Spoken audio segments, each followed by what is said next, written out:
Oh, we are? Oh, whoops. I'm not having a heart attack. She's fine. Everything's fine.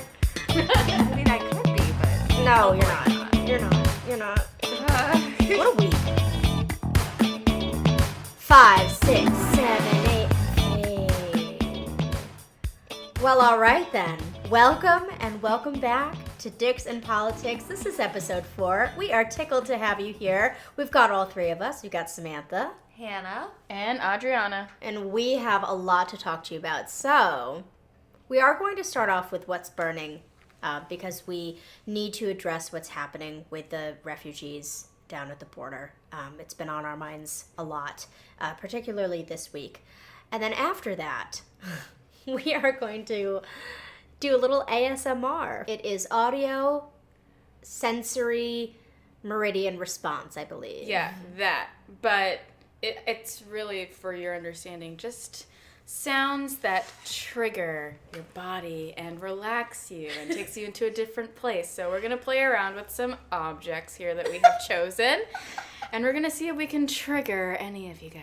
And we have to whisper, so it's going to be really nice. So with ASMR, the theory behind it is there's some people that have very, very sensitive auditory receptors, and that when they hear certain sounds, be it crinkling sounds or like squishing sounds or whatever, they get an actual tingling sensation that starts at the very top of their head and travels all the way down their spine. Now, none of us, I don't think, have this, but we do watch a lot of ASMR videos between the soap cutting and everything else. But we'll get into that a little bit later. Let's start this off, as we always do, with What's Burning, our political segment.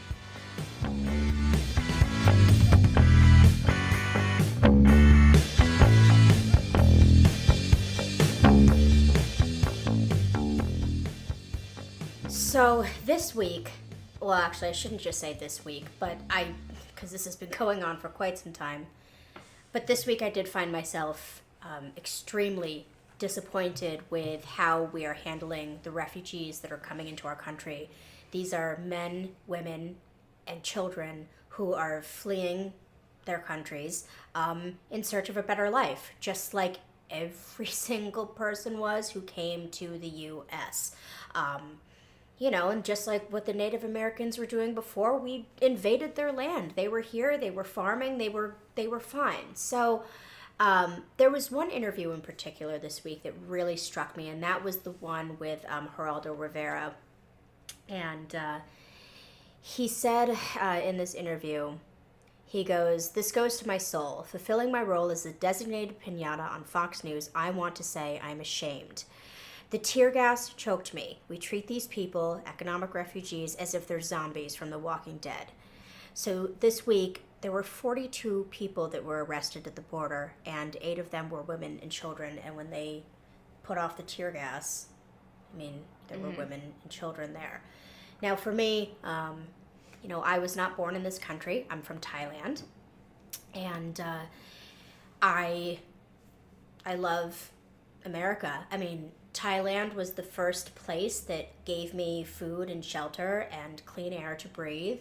And they were the first government that was responsible for responsibly finding me a new home and working with the United States. And ever since I've been here, I mean, I pay my taxes, I vote, I do everything. And so, you know, I was looking over my adoption papers when I was home for the holiday.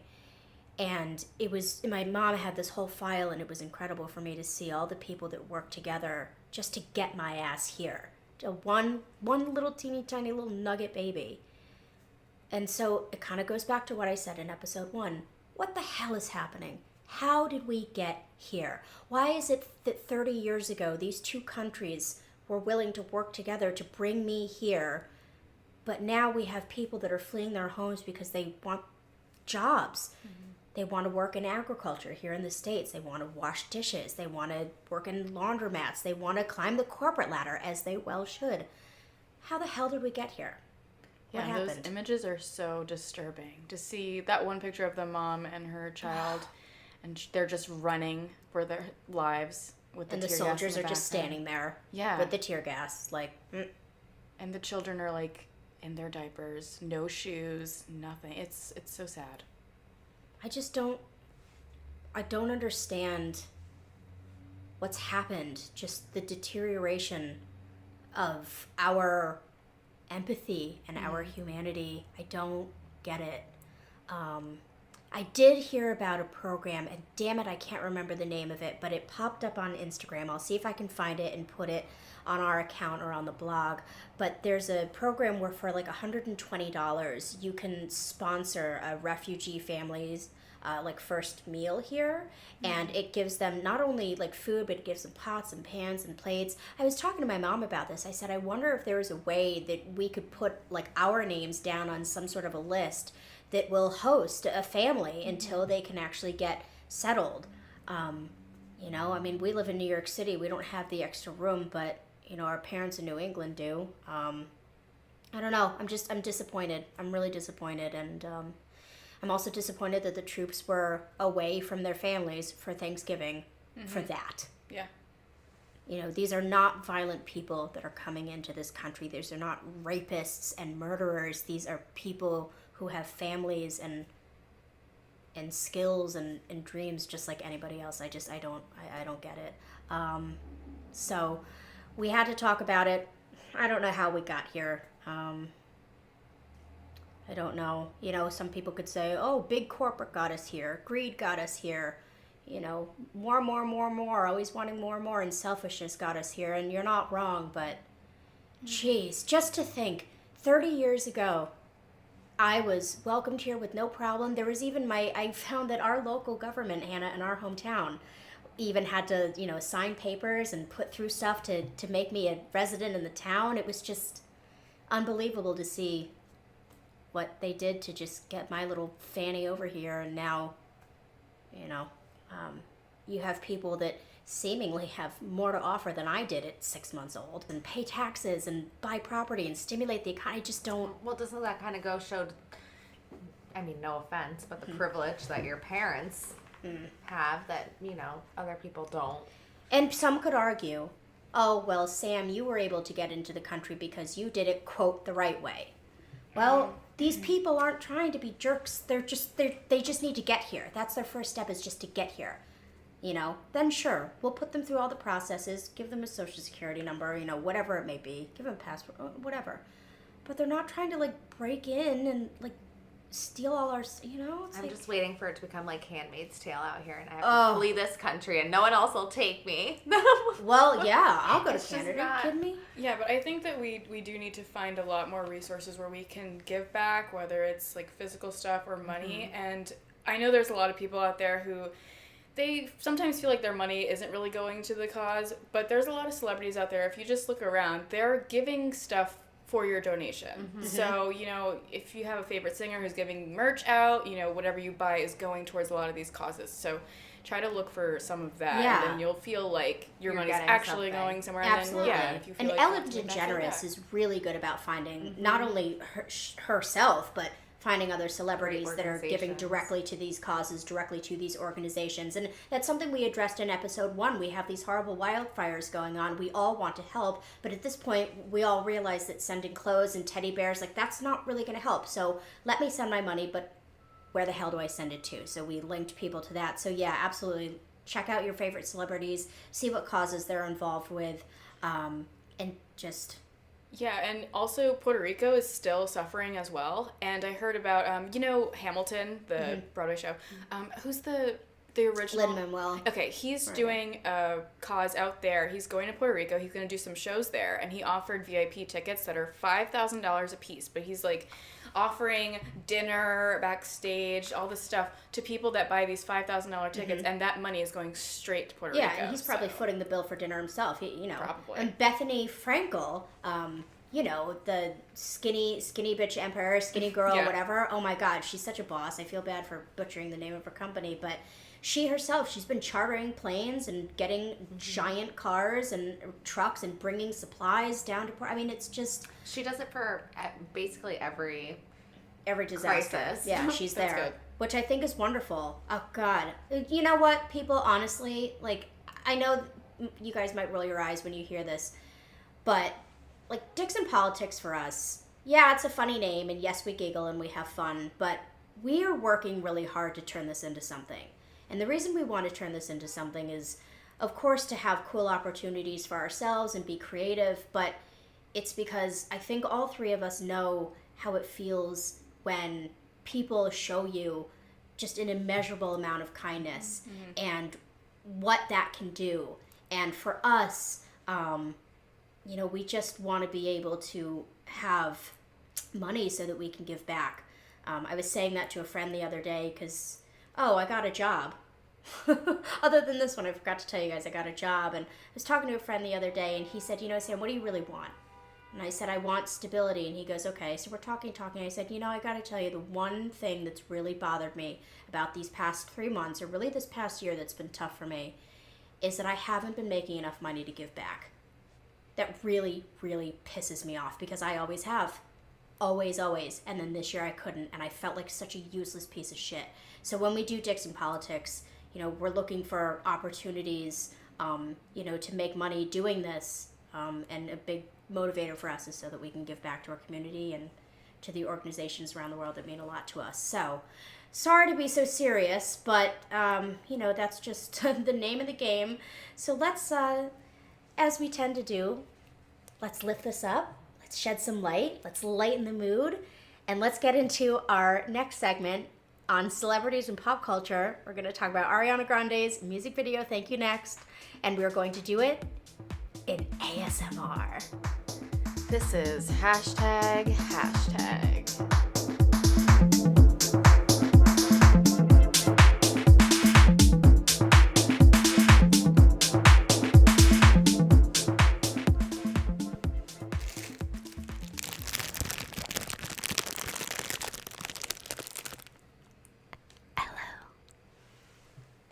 That sounds really good.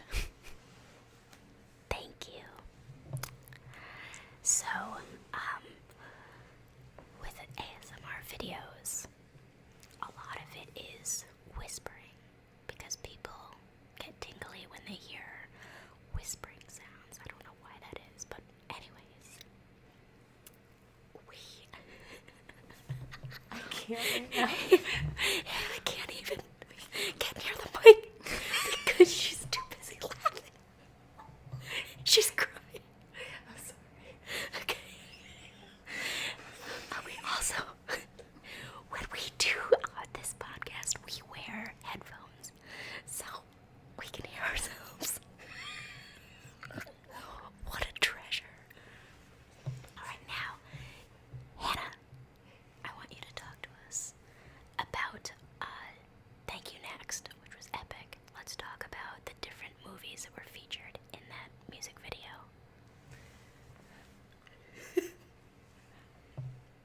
Okay, everyone. Thank You Next is Ariana Grande's newest hit single. And she just recently came out.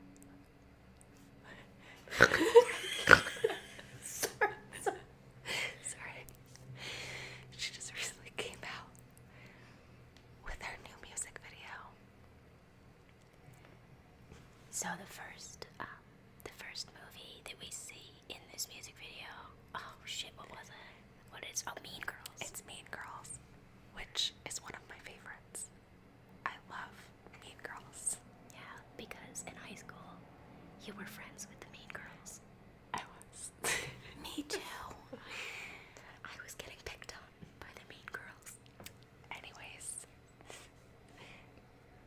the next movie featured in the Thank You Next video was Bring It On, which was a great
is making a comeback because, she went off and she has this beautiful family, and now she's coming back in this action film, and I cannot wait. I love her. The last movie was Legally Blonde, which I thought was a really good choice. Oh my god, how amazing was it to see Jennifer Coolidge again? It was my favorite part. But I feel like, was that her same wig? Or is that her hair? That's her hair. That's her hair. Oh my god, she's like the same bedazzled jean vest. Kris Jenner was also my personal favorite. Oh my god, and I did not see that coming because we all follow her, and she did post something about it, but we thought, I didn't even see it, but if I had seen it, I would have thought, oh, how nice of her. But I did not expect to see her in the music video. Adriana, why don't you tell us about some of the hidden gems that were in the video? Well, let's start with my favorite hidden gem, and that was about Pete Davidson having a huge dick. Capital H, capital U, U, U, U, U, U, U, U, capital G, capital E, huge. Also, she wrote in the burn book that Big Sean can still get it. No, I think she meant that she could still get it. Like she could call him and be like, yo, Same shit. this is a two-way street. Needless to say, it was epic. They released it, and it was a live stream. There were 800,000 people that tuned in to see it when it initially premiered, and it now has amassed, I think, 44 million views and growing. She broke YouTube, apparently. She did. The comments, yeah, people were commenting, and And then, the most scandalous, hottest tea is the fact that everyone from Victoria's was in it except for Victoria Justice. oh, the last time I checked, she was doing some bullshit photo shoot down in Bermuda, and she's like, thank you so much to Bing Bong magazine. I'm like, who the fuck are you? Girl, bye. Goodbye. Now, Thank you, next. yes, We can all sing. I think we all sing. Alright, well, we're going to start talking normally again, but before we do that, I want to leave you with some special ASMR sounds. First, fingers.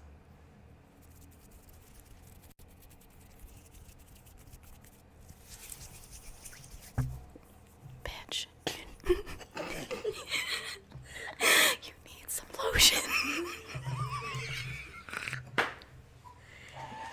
And next, Hannah is going to be playing a paper bag for you.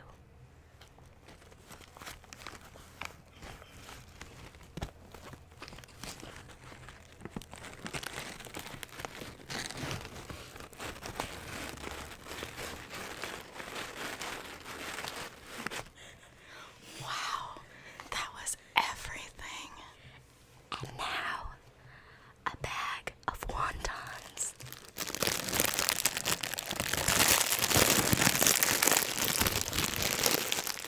And now eating wontons.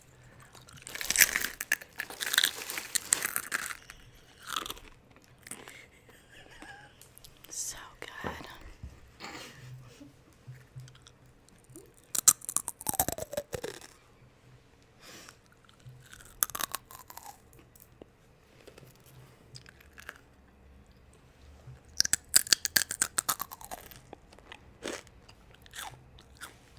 That was really good.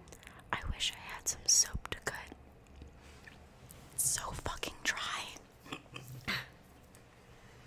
This has been ASMR. Oh, but wait, there's more. Adriana, featuring Condoms. It's not a condom, it's a fucking balloon. Jesus Christ. That's latexy.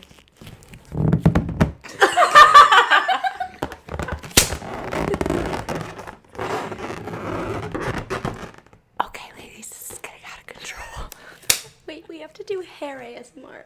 What's hair ASMR? Adriana said that there's hair ASMR where you slap your hair on the microphone.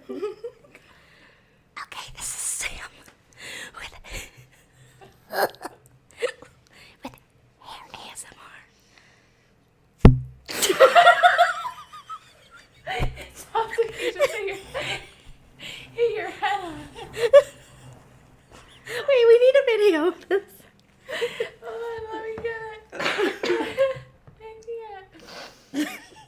Do it again. Do it right now. ASMR. I'm gonna cry. Okay, ready? Tell us when. Yeah, you gotta like. Okay. And now, the pièce de résistance, hair ASMR.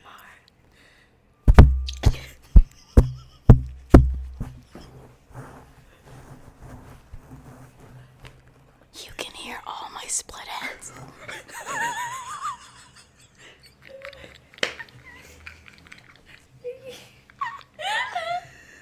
All right. I think we have treated you listeners enough. We're going to go back to speaking normally as we slide into our next segment. Please join us in welcoming Dude.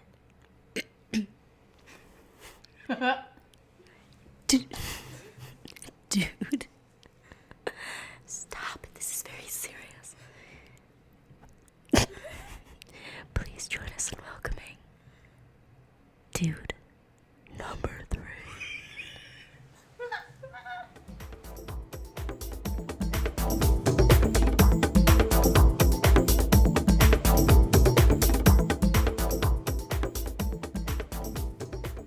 So everyone loves Endgame. We got so much good feedback, people sliding into our DMs, raving about Dude number 1. And I'm really excited because last week we had Dude number 2, and now we have Dude number 3 with us. So why don't you say hi, Dude number 3, and tell us whatever you want to share about yourself. Hi, good evening. I am Dude number 3. I guess that's it. All right. So now. same questions that we're asking everybody else, and we want to thank you so much for joining us. Tell us about what your dating experience, just in general, has been like here in New York City. It's been pretty weird, actually, since I generally first started the whole dating experience in Texas. Okay. But moving back to New York was a big shock for me because it's obviously a lot more faster paced. And I just generally wasn't acclimated to just how speedy everything was. In Texas, like, they carry things a lot slower. Mm-hmm. So when you I've say been adjusting. when you say speedy, do you mean like just the expectations of moving a relationship along are a hell of a lot quicker here than they are in Texas? And like pushing for labels and things like that? More in the sense of like just as soon, like there was one Tinder date I had, like within like the second date, like she was already talking about, trying to start our life together. Maybe she might have been a little bit on the spectrum, but I. Oh my God. Sorry. Sorry, we're just sorry, Dude number 3. We don't mean to laugh, but that's a lot. No, it's fine because I'm trying not to laugh as well because I feel like it's like I'm a dick for laughing at that. Well, I mean, But, yeah. Dude number 3, I will say you are very good looking, and our correspondences with you while trying to coordinate this interview were lovely. You're a professional, so I guess I could see why a lady would just want, everything and more with you. She's trying to wife you right up. Yeah, she's ready to go. So tell us a little bit about what you're looking for in a woman, in a partner. Idealistically, and of course, you can't have the perfect one, but generally, I just want someone that is honest. Loyalty is something that's really hard to find, and sometimes there's things that happen where you can't guarantee loyalty in regards to just not like even being fidelity and stuff like that, but there's other things that happen where it's just like she can't always be loyal to you, or I can't always be loyal to her. For example, like let's say her family or something like that. Like those are boundaries that I've had to learn to understand. But definitely honesty, open communications. I'm pretty good at, it's something hard that I have to hear. Of course, I'm not going to go ballistic or anything. That kind of stuff like that. Just the tolerance that I give, I would also like to receive. That makes sense. So now tell me about, you have all these expectations. You want to find people that are loyal and respectful and someone who will treat you the way that you treat them, which is with high regard. What are you actually finding?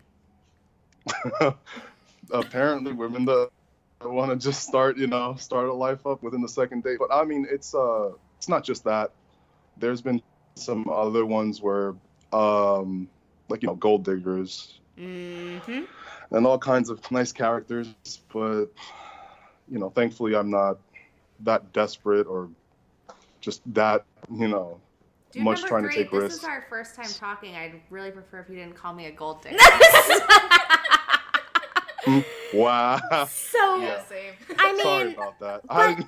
like, Just kidding. I want to know, dude number 3, when you lay in bed at night and you do some self-reflecting, like, do you think that it's because, like, and I'm not going to give away, but, like, you're tall, you have a great career, the career that you have chosen takes a lot of compassion, patience, and empathy. Do you think that women sort of see that and they feel that because you are that type of person in your professional life that they can just sort of, whisk you away to a chapel on a second date in your personal life? Like, tell me sort of why you think you're getting that sort of reaction from women. Well, honestly, that was a one-time reaction, I will say. But that's definitely something that opened my eyes to that. Um, I can say self-reflecting wise, it might not even be that it's just 100% on women that I talk to or that, I engage with. Like, it might be, I'd say, it's 60% on me because I am also very cautious. I am also kind of old-fashioned as well, like in regards to just how the dating culture is and whatnot. So, it takes time for me to open up. And, I try from my end to, share and whatnot, whether we have common interest. But like in the second date, like that was just something that was, That's it a took lot. me for surprise. Yeah. Um, So, but I mean, no, go ahead. oh no, I'm just saying, I mean, what I could be doing more, honestly, in regards to like the dating aspect. I know I could. So, from a cultural standpoint, because I think from what we've gotten from dude number 1, dude number 2, and now from you as well, is there is a certain sort of cultural shift, and it has a lot to do with dignity, honesty, and respect. What is it that you're really working to and looking forward to changing in terms of the dating culture here in New York City? Um, I would say my part number one would be definitely, even though like I'm not as active on social media as others, like I generally only want my presence on there to be, whether it's from hobbies that I do, or from the sports team that I'm also a part of, or if it's just related to my business, because I get it. Like being in college, of course, you want to take pictures in bars all the time and whatnot. But it's just like that. I read an article like in regards to that, but it kind of reflects like if somebody looked up my profile or something and they just saw a bunch of that, they would assume that that's all I do, which is it's not true. Okay. So I guess what I'm looking forward to, or what I'm trying to not just change, but to keep doing, is just to make my profile as kind of like a mirror as to what I do on my day to day. Okay. All right. I can definitely feel that because I probably shouldn't even say this, but like I have different social media accounts. Like I have one for my very, very close friends where I have maybe 30 people follow me, and that goes for Instagram and Facebook. But then I have my more like public profiles where, I know that Collians, might want to take a peek into my life. So I can absolutely understand wanting to sort of mitigate that image because when we're in college, of course, like we like to go out and have a beer, but then Absolutely. we become a little bit more complex and more passionate about other things as we get older, and wanting to highlight that I think is totally normal. Isn't it crazy how we have to kind of brand ourselves now through our social media, even for dating, not just for Yep. our Yeah. work lives? It's crazy to me. Absolutely. I mean, I think in terms of the three of us, and all three of us have our Instagram accounts for this podcast, but then we also contribute to all the posts and all the stories we do. And it's so funny to see how different they are, you know, depending on whether Adriana, you're posting or Hannah's posting, or like we all just have different ways of expressing sort of what's important to us and even expressing our brand. So yeah, we totally get it. Well, dude number 3, thank you so much for joining us. My You've pleasure. been such Thank a you for having dear. me. Oh, it's our pleasure. Honestly, we've loved corresponding with you and coordinating a time to meet. So this has just been so much fun for us. And our listeners, like I said in the beginning of this, are loving Endgame and they find it so relatable. So thank you for being so open and honest with us.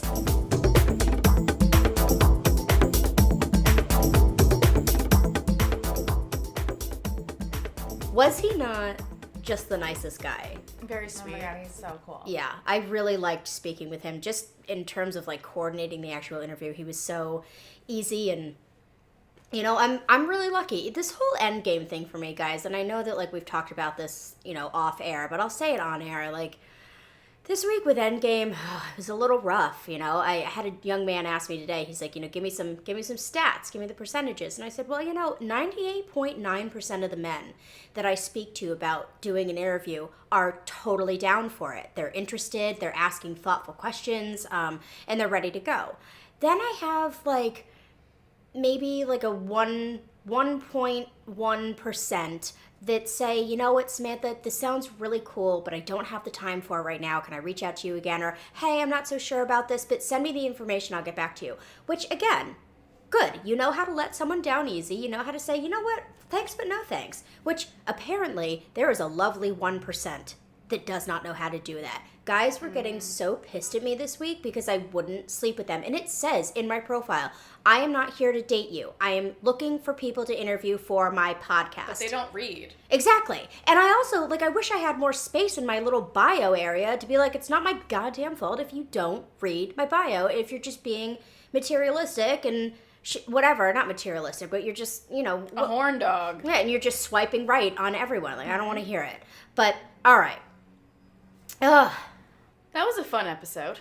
That ASMR wore me out, I gotta tell you. But you know what? That's all good because we've got another episode coming next week. Actually, we're very excited about next week because we are recording our next interview for our special edition monthly release segment, When I Knew.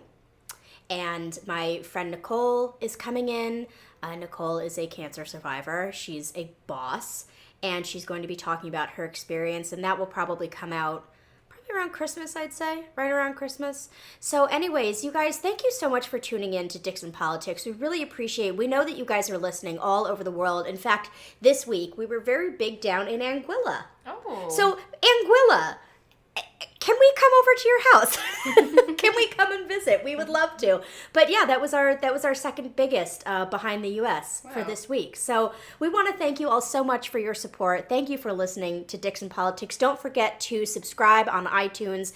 Do leave us a rating. Do leave us a review. It helps us know how we're doing, what you like, what you don't like. You can follow us on Instagram at Dixon Politics and on Twitter at DNP Podcast.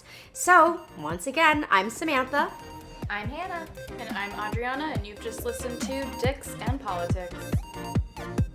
Thank you for listening to Dix and Politics. Digestible and unfiltered content about men, money, and moments. New episodes every Wednesday. Don't forget to subscribe.